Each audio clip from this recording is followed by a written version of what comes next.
Alright. Hey guys, Do your intro. hey beautiful people, welcome to Open Conversations with Nesh. We actually changed the name. A space where we celebrate authenticity through meaningful conversations. We're at the gym today. Cierra actually suggested we try something different. Yeah, she's super creative, super chaotic actually. But I love it, I love the space you're in. Good environment. There's some, what do you call it? Novelty to this. I actually love the fact that we're doing this at the gym. We actually work out. Work out, my good people. It helps the mind. Yeah, this is really awesome. We had a part one, which was really cool, from the very chaotic life of Cierra. We want to go through her part two. Hopefully, it's not as chaotic as the first part, yeah. But hopefully, you guys enjoyed the first part. Now we're gonna get deep in part two after she finishes high school, where her mind is at, how she's grown from the chaos, from the childhood trauma. Yeah. So, my very good friend, Cierra, what good things do you have to say to the people? What good things? What good things do you have to say to the people? What's up, guys? My name is Cierra. I go by Cierra Mist. Catch me on YouTube. I have a YouTube channel, Cierra Mist. Catch me on Instagram. All that is going to be linked below. Yeah, so what's up? Yeah, so I just want to get deep into the journey. Let's get into it. I'm sure the audience wants to know what happens after you finish your high school and what's going on in your mind. Yeah, so All right. take us through. So, when I graduated from high school, I was still on and off again with this guy that I was with in high school. And then, in the midst of that, I got to a point where I was questioning God, where I didn't really know what was the truth, you know? So after that, I went to school, and That's campus. yeah, Okay. there was, we have gen eds, and you have to pick which class you want to cover your gen ed. And one of them was religion. And Freshman year. no, this was sophomore. Sophomore. Okay, tell us about sophomore. In Kenya, we don't know what that is. It's just the second year Second year of high school, campus. of college. Of college. Oh, college. Yeah. What about freshman? Freshman, I thought was the first year. Yeah, but Sophomore. this is after. After freshman. All I did freshman year was like party. So we're skipping the freshman year. Oh, let's just skip the We're going freshman year. into sophomore I thought year. like you were mature in the freshman year. There was something by I mean, anyways. freshman is your first going into college. It's a new world. Your mom doesn't really care that much that you're going to party, so it's like, holy shit. I get to like enjoy myself and I have to worry about, I'm grown. So yeah, that was my first year. My second year, I didn't really care for it, but anyway, so Sophomore. I started this religion class. I didn't start it. I went to the first class, and the guy was just going into how different religions and how they're all connected by God. And I just found it so interesting, just the concept. Not really his teaching, because he was kind of boring. I actually did not decide to take the class. But then I went home and I did my own research about different religions and Christianity and Muslim and Buddhist, and you go through all of them, and then what I really came to was all of them are connected in one way or another. So then randomly, I feel like the universe, God was just trying to connect with me after I was questioning everything. And it was randomly, I came across this show, and it was called Tyler Henry, something like The Medium or something. And he was able to connect with spirits and he gave people messages who lost their loved ones, and he would connect to those spirits that they lost and give them. I need to remember the show. Yeah, it used to come on Entertainment TV or something.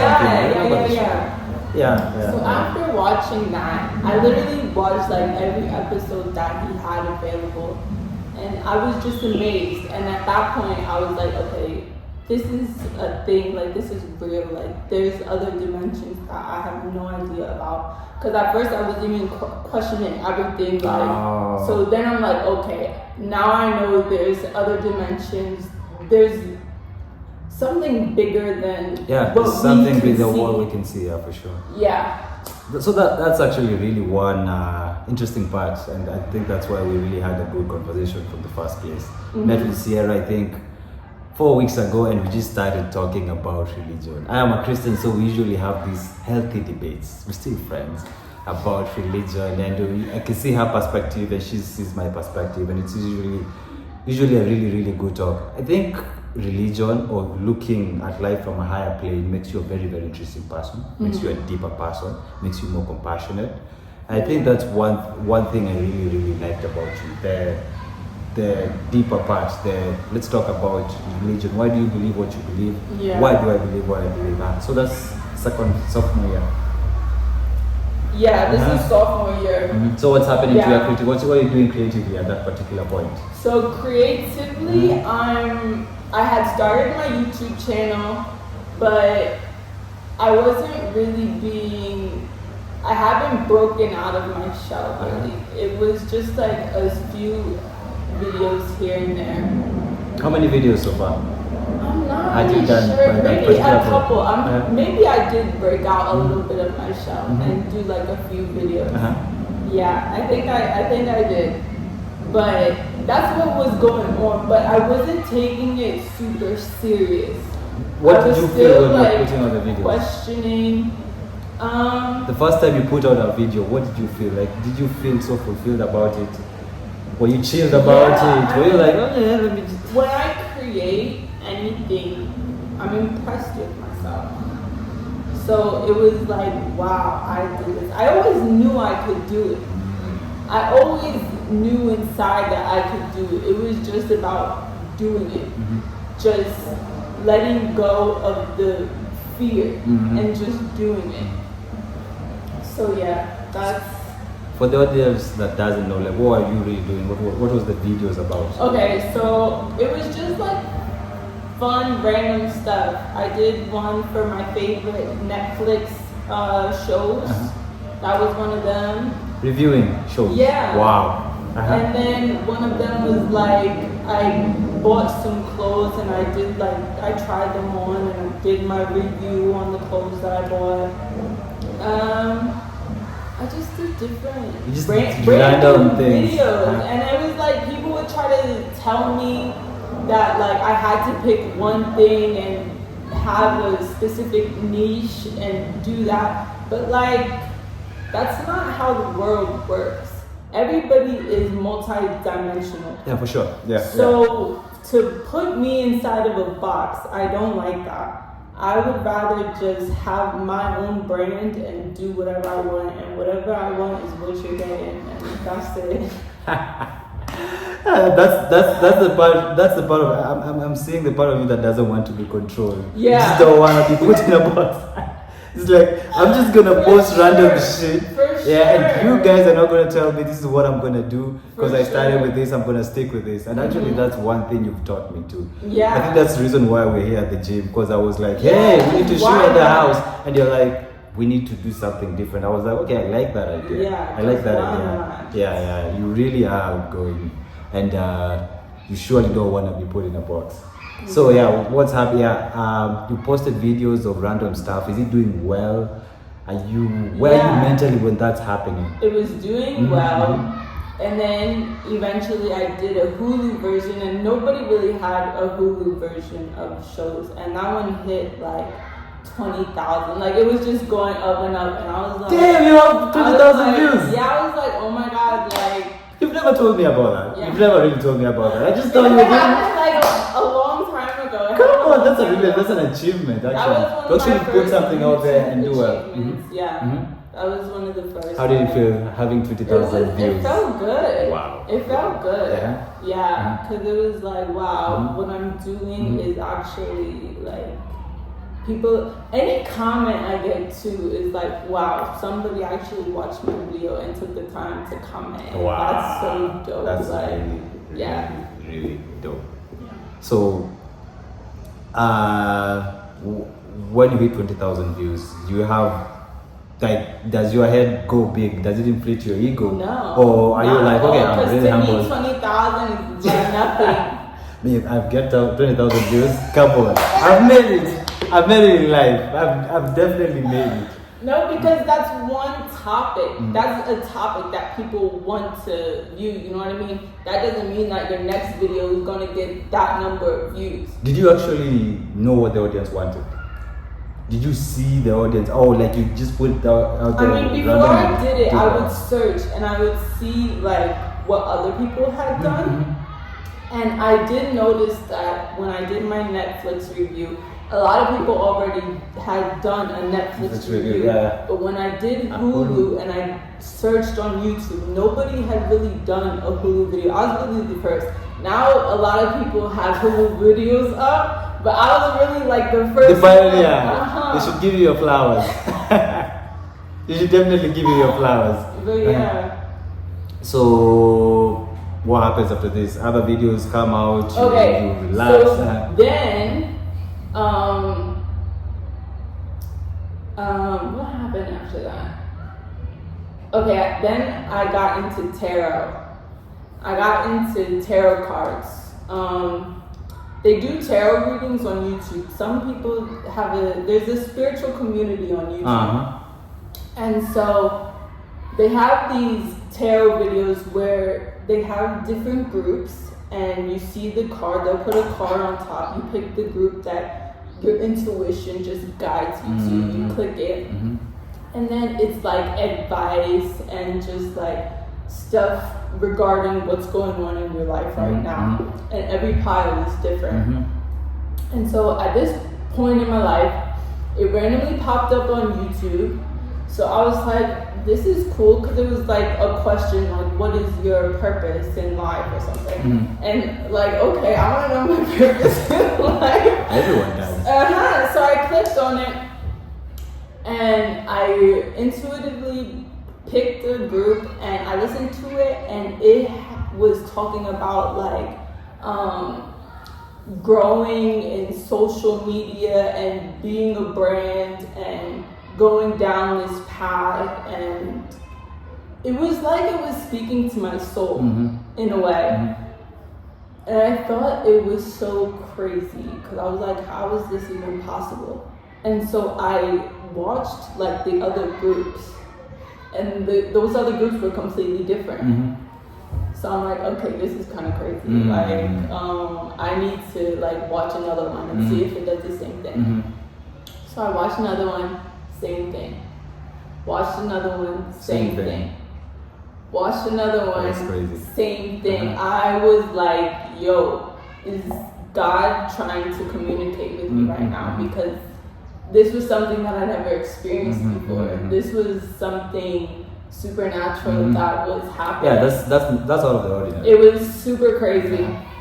And the person that I was with at the time, my ex, I even had him do a pile, and it was talking to him as well. He even had his astrology sign and everything. So at that point, I was like, okay, like, this is a sign. I love this tarot thing, like this spiritual shit is like, oh my God. And then I'm like, I guess this is my purpose. That's when I took it serious. Social media branding, advertising, YouTube, everything. Just like the whole shebang. I was like, this is what I'm meant to do. Like, and I already had that knowing within, but this was just a sign of like, okay, now I know. You know what I mean? There's actually a book I'm reading, and you've mentioned it. It's called No Man is an Island. It's by a Christian monk called Thomas Merton. It actually said we fulfill our purpose when we discover our God-given roles to serve others. That's when we're actually most alive. And it's super interesting that you discovered yours and you were like, okay, this is what was inside me from the beginning. Because first of all, you worked. You tried doing corporate stuff, jobs, 9 to 5. It wasn't your thing. Yeah. And you just felt that this was what I really wanted to do for that was right after this, because I thought it was so cool. So I started getting more into the spirituality realm, and that's when I saw people doing it on Twitter. I bought my own tarot cards. I started doing it at home for people that I knew. I started practicing. I did my own readings. I saw people that were doing it on Twitter. I was like, I can do this too. My job was terrible. I hated my job. I was like, you know what, I'm gonna try this. It ended up working out. I quit my job. I was like, this is the way. And then I just started going on a spiritual journey after that. Like, this spiritual journey got serious.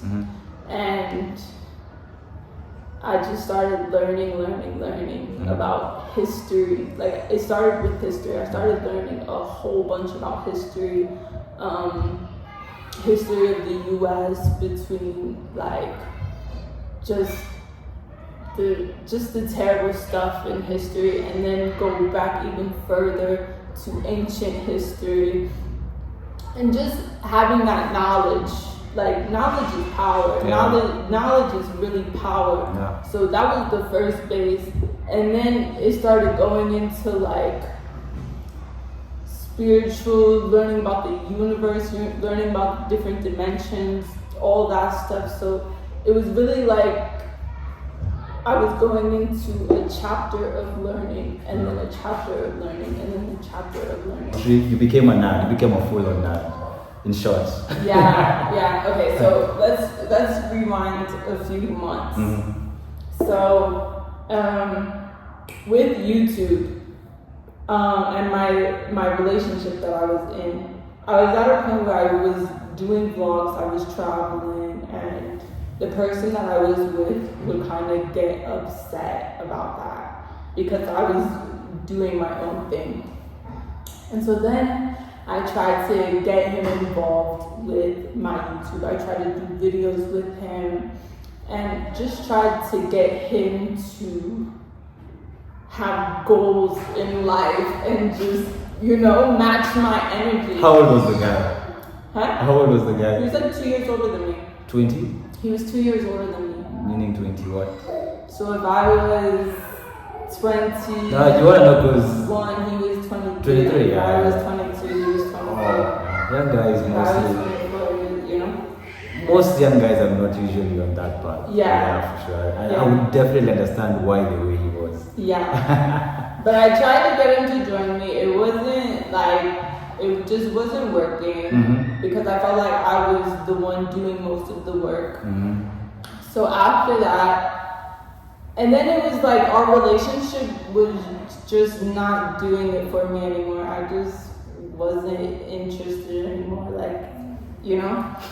So, like lesson for you guys: girls get tired of relationships quickly than we. No, more of the story. It was toxic. There was a lot of toxicity in that relationship. I don't want to put his business out there and explain to y'all everything, but it wasn't a good, healthy relationship. So I ended the relationship, and then that's when I started like really getting deeper into my spirituality and deeper and deeper and deeper. So after that,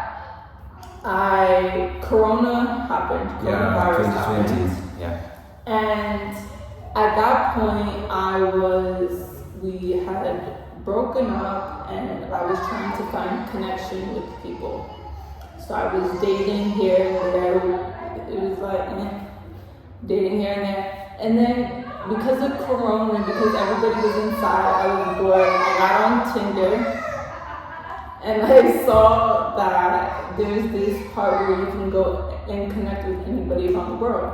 That's the crazy part about the story. So I did that. I met some cool people around the world too, right? But like it was like nothing was hidden. I met a few people in real life. Nothing was doing it for me. I kind of got sick of people like because my vibration was so low, trying to chase love.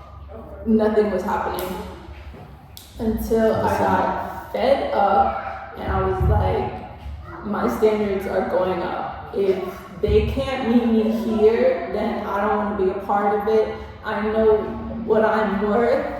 So that's a really super interesting concept. that's the most powerful part of everything. Interesting concept. Because your vibration was so low and you were trying to look for it when you weren't attracting anything. But when you decided, okay, I'm gonna improve myself, I'm gonna put myself in a place where if they can match up to me, then yeah. And it was just a slight change of mindset. That's really crazy. And not most people know that. Not most people actually. It's so easy. It's just raising your standards and saying that. But you actually have to put the work. You have to put in the work for yourself. Yeah, but you have to love yourself enough to say, I don't deserve this and I deserve this and I'm not going to settle until I get this and make that a thing inside, and then you end up attracting it because you're not chasing it anymore. It's like the opposite. You change it and so you attract it. Oh yeah, and actually the book I'm reading actually says the same thing. To love other people, you have to love yourself, and you can't love yourself first if you don't love. I'm kind of forgetting how it starts. You can't love yourself if you don't love other people, and you can't love other people by not loving yourself first. Yeah. You have to first love yourself. The cup has to be filled so that it can flow out. Yes. So you really have to know what you want. You have to go and to that part of self-discovery and actually realize the things you realize. You were like, okay, I'm trying to chase these things, I'm not getting them, I have to upgrade, and if I'm not going to get somebody who matches up to that, then I'm not going to settle. And not most people operate on that level. Yeah. People we usually, and I think I'm a victim of that, we usually look for what we can have at the moment, the best we can have at the moment. Yeah. We're not patient. Yeah. I'm also really struggling with that right now. But anyways, that's a story for another day.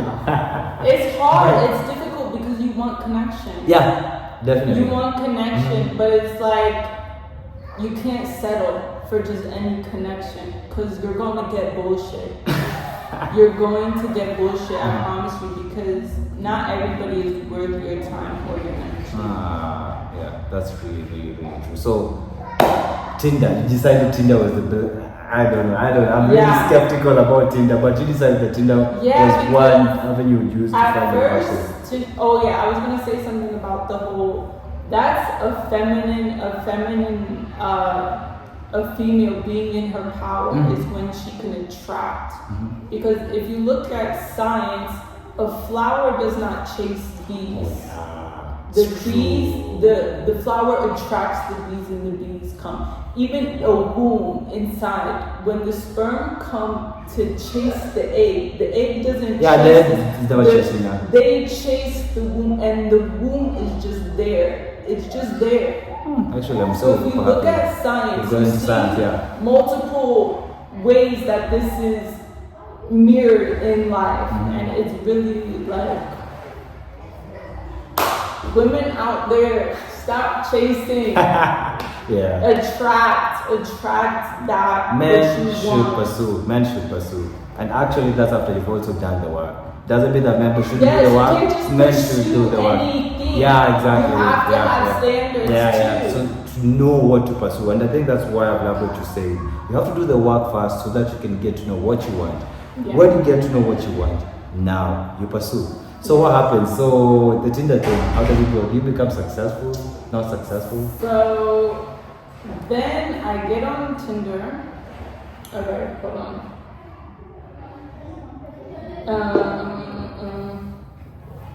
So I actually got on. So this was after. Okay. So I went to a WizKid concert right before this. So I had like Legos on my mind already. I still am, and I was super into Afrobeats at the time. Afrobeat. I was obsessed. So at that time, I wasn't looking for love, but I was looking for a friend just to talk about music with. Whoa. So I felt like if I could connect with somebody in Lagos, maybe I could talk about music. And I wasn't even thinking nothing of it. I was just bored in the house, doing nothing. Like, let me just find somebody to talk to real quick. So I go on there and I'm searching, and I see profile pictures. People have WizKid, and in my mind, I'm just like, yo, it would be so funny if I just came across the next WizKid, like just scrolling through. And I scrolled through and I saw this one guy that was like, just his vibe. It was really his vibe, like, cause I didn't know at the time, but he was just like grooving to his own song. And I didn't even know it was his song. I just thought he was dancing to like some Afrobeat music. Yeah. And so I was like, this guy seems super cool. Like I could really like talk to him.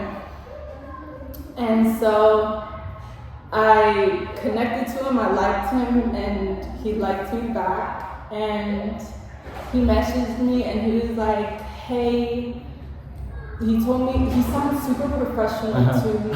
He was trying his best to sound super professional. He was like, yeah, I'm from where WizKid is from. I thought that was so funny. That is crazy. That is crazy. And so, but next thing you know, he stopped responding. So I'm like, what the fuck? So I went on his Instagram and I had followed him. And then next thing you know, he messages me like, holy shit, I thought you were fake. I thought you were like a scammer. Yeah, because those things like...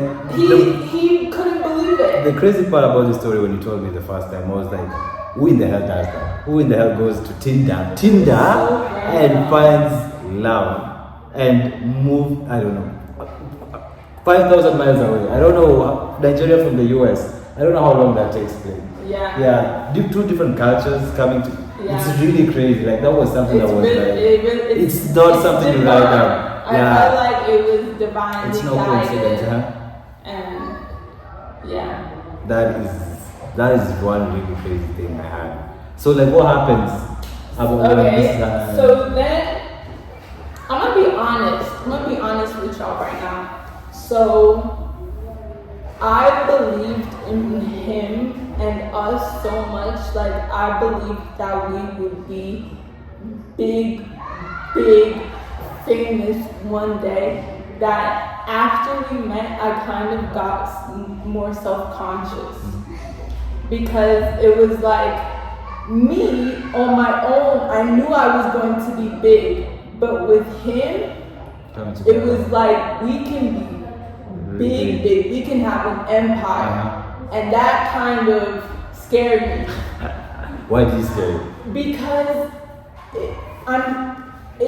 my perfectionism went into overdrive.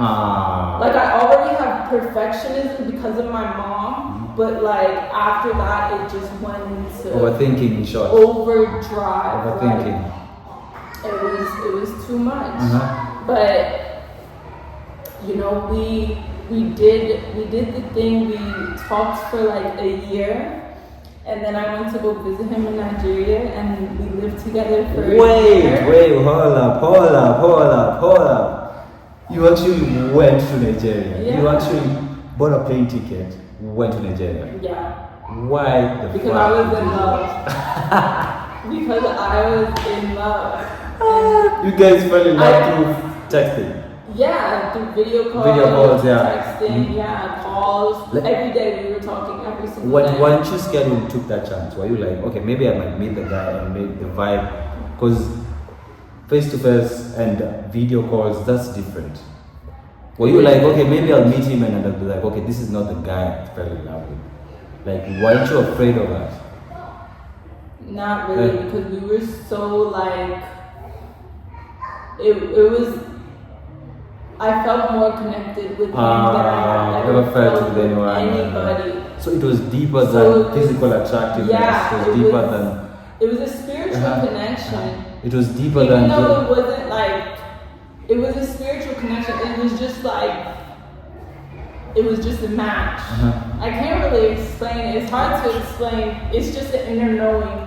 I know it's very difficult to explain loud, but you just really like someone for who they are. Yeah. It's really, you can just put into words, this is what happened, happened. So Nigeria, you stayed and I knew we were going to build an empire. So I had to do what I had to do. Okay, so you reach Nigeria. You travel from the US, you're in Nigeria. What's the culture shock? Does culture shock hit you? Of course. Of course. How long did it take you to adapt to Nigerian culture? I don't know if I've ever adapted. I don't know if I ever have. It's very difficult, I would say. Very, very difficult. Because I, as a Kenyan, I don't know if I adapt to. Okay, but I'm African. I don't know. Nigeria is just so. It looks so. It's extreme. It's very extreme. It's very extreme. It is. But you gotta do what you gotta do. But he produces one of the best people and one of the best artists in the world. Yeah. That's one thing I love about it. I mean, the music that comes comes out of there is one of the best. It's beautiful. It's super beautiful. Yeah. And it's spiritual. Yeah, for sure. African culture. So, like, tell us about your roots. Why did you feel connected to Afrobeats? Why did you feel connected to the Nigerian guy you had? Why go to Nigeria? Because I know you're from Kenya, but what made you feel so connected to that? Because I always felt connected to the African side of me. Like, it doesn't just leave you. When you grow up with an African dad, that African energy is around. I have African aunts and uncles and cousins, and so that's always, and it's funny because, like, when I was in Kenya the last time I came, we were at my aunt's house, and my aunt asked me, she's like, are you going to marry an African guy or an American guy? And I was like, I don't know, like, and it was like, I wasn't even thinking about that, and it's like, now I'm back in Kenya maybe 3 years later, and yeah. Wow. Yeah. That's a really cool story. I actually never knew that being half white, half black, the African culture is actually more strong and drives. Oh, you're the first. Is it something that happens to other people, or is it you? What do you mean? Yeah. I think for other people who are half. I think in my family that on my dad's side I am the most connected to it, and I think it's just my knowledge going back into history and ancient culture, and just my broader outlook on life and my spirituality. I think that I'm just different. What do you love? Growing up in America, as an American, what is the most important aspect of African culture? What do you love about the African culture? If you can just try to mention a few. What do you feel so attractive about African culture? The same thing that I love about African American culture is the same thing I love about African culture. Which is the vibe, the people, the music, the food. Actually, summarize it in just 4 words. The vibe, the people, the music, the food. Yeah, I mean that's the base of every culture. Yeah, for sure. And I think as Africans, we usually look at our culture and we look at the American culture and we try to let go of one of the beautiful things we usually have. And I think one thing I love about the African culture is community. We are community based. We are not in our houses trying to just be there and live there. Just we want to go out there, we want to help. I think that's one thing I love about the African culture. And one thing I see nowadays in our African culture is we're losing it because we're trying to copy the Western culture too much. And actually see you from the Western culture come here and say this is beautiful. I think this is really cool. This is really cool because most of the times, as Africans who grew up in Africa and stayed in Africa, we don't actually appreciate what we have as Africans. Yeah. So let's go back to your creativity part. What happens? What are you doing when you're with your guy in Nigeria? How are you trying to grow from a creative perspective? We basically spent a whole year healing trauma. That's so interesting.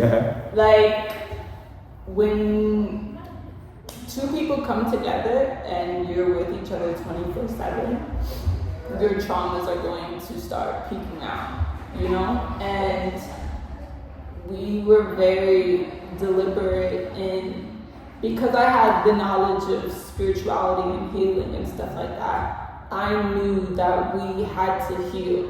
Every time it popped up, we had to heal. He was a little apprehensive at first, like didn't know, because his mind is always on go. So it was kind of difficult for him to slow down and actually take time to heal. But eventually he did, and thank God. And then, I had stuff to heal too, because I was going through a phase where I didn't want to be on social media at all. My perfectionism was in overdrive. I was just like, I didn't want anything out there. And I really had to heal that internally. And I feel like right now I'm in a place where I'm finally like getting out of that and stop giving a fuck. And I'm even doing this interview. Last year I would not be doing this interview, and now I'm doing it, and it's like, I'm just ready. I feel like last year was the year of healing. This year is the year of authenticity. Authenticity. Actually, that's that's one slogan I've had. That's actually one slogan I've had from the longest time. Actually, me doing this interview right now is the culmination of everything I've thought about authenticity. We came up with Cierra, and it was really it happened so naturally. And when we came up with this slogan, celebrating authenticity through meaningful conversations, I was super happy. I just popped out. I was like, yeah, this is it. I was celebrating. This is what, like, everything just folded. Everything just, how do I call it? Everything just made sense. Yeah. Everything just made sense. And you mentioning authenticity actually right now in the podcast is really something that I've actually loved about what we're talking about. Yeah. So what happens? The trauma, you mentioned trauma and healing. What's the most important lesson you learned through going through that with your man? Also yourself, like, what did you learn about yourself through that period of healing and trauma? I learned a lot about humans. And the biggest thing that I've learned is that everybody has their own inner child trauma. Every single person. Because nobody's parents were perfect. And so everybody has some type of healing that they need to do. Everybody has some type of struggle. And when you realize that, you start seeing other people as their inner child. When you see another person calling you names or doing something, you look at them and you see their inner child, and you see their inner child hurting. Wow. And so you see life different, you see people different. And yeah. Oh, that's really interesting. I love the fact that you've talked about it. Because in Christianity, there's this verse that tells us to repay evil with good. But love your enemies and pray for your enemies. And I've never actually even really thought about why God tells us to do that. And you've actually explained it in a beautiful way. Everyone is struggling with something. So when you see somebody is cruel, when you see somebody is abusive, when you see somebody is resentful, there's usually something they're struggling with. And it takes a really mature person to actually see that this is not their true selves. Yeah. And you can actually be, be compassionate and be merciful and be forgiving to people like that. Because sometimes when things like that happen, we want to retaliate. We want to do wrong because somebody has done wrong to us. That's why I love, when I was a child, they used to have these books and it would be like, do you know Goldilocks and the or like the wolf that blew down the house. I think I've the heard three little pigs. The three little pigs, definitely. Yeah. So there's like a big bad wolf in it or whatever. But those stories back when I was young, they would have one side of the regular story, and then people started making the villain side of the story. And nowadays, actually, it's a thing. We have Venom, we have Joker. Yeah. But exactly, Joker. You saw why he was the way he was. Yeah. And it's like everybody. There's a reason why everybody is the way they are. Something happened to them, and when you realize that, you see people in a different way. You see everything in a different way. You see their hurt. Yeah. You see their pain, and actually you wanna become a better person because you wanna alleviate or you wanna make the world a better place. Yeah, because you can fight fire with fire, you can fight wrong with wrong, you can fight evil with evil. And I think it's Martin Luther who said, I don't know if it's Martin Luther who said, the only thing that can drive out hate is love. The only thing that can drive out hate is love. The only thing more powerful than fear is love. For sure. So like right now you're here in Kenya, what's the vision? Where are you at in a creative standpoint? Because I really want to talk about the creative part, which is really interesting because I think meeting you, you're one of the most creative people I've met. Really? For sure, the chaos. The chaos, everything and how you see and how you view everything. Yeah. Actually, the reason I'm doing this podcast and I'm loving it is because of you. Because of how you're able to come up with new ideas from out of nowhere. Yeah. How you usually are just chill and are thinking about, especially the editing part. She's edited my logo, which is really, really cool. Yeah. Everyone I've shown loved it. So yeah, it's really, it's really amazing and how God brings everything together. It's really beautiful. So like where you are, what's the vision for your creative endeavors? I don't really have a vision. I mean, I love to travel. I love to do vlogs. I love to, speak my mind and just for sure, whatever I want. And I love that really. about you. Yeah. I just plan to go forward, being more authentic and trying to be more authentic than I have in the past, and just following that wherever it takes me. I don't really have a plan except going to the beach, of course, because I love the beach. But I mean, just traveling and exploring is really something you really want to do. Yeah. Vlogging, you're gonna do vlogging as you travel. Yeah. And different videos. I mean, any type of videos that I want to do, I'm going to do that. Spoken like a true creative. We don't know where everything goes, but we're just hopeful for how everything is going to work out and pan out. Yeah. So it's really interesting. I've really enjoyed the story. Hopefully there are more of this. I'm sure people will want to get to know more about you and your views and your opinions of things. She's actually very opinionated and she knows how to talk. Super. You might be hearing music from me. She actually raps. She actually freaking raps. Like what the hell did you do? Just a little bit. I'm testing the waters right now. But yeah, that's also something that I was doing in high school that I would do on a notebook, and my love being a musician, I also feel like, okay, let me do a little something. And you need to do a video. You need to direct a video. Come on. You need to do a video. For your love of videos, just do something. Yeah, do something. Right? I want to see what you can create from a video standpoint. Stay tuned for all the creative stuff. Yeah. Welcome. Thank you for listening to us. This was Cierra Mist. This is Nesh. You can also see what we do with the podcast. Hopefully it becomes something. Yeah, but this is a place. Not hopefully. It's going to be. It's definitely going to become something. Yeah. So peace out. Have a lovely weekend, guys, or whatever. I don't know how to say bye. That's how I'm going to say bye to you guys. Yeah. Peace. Peace.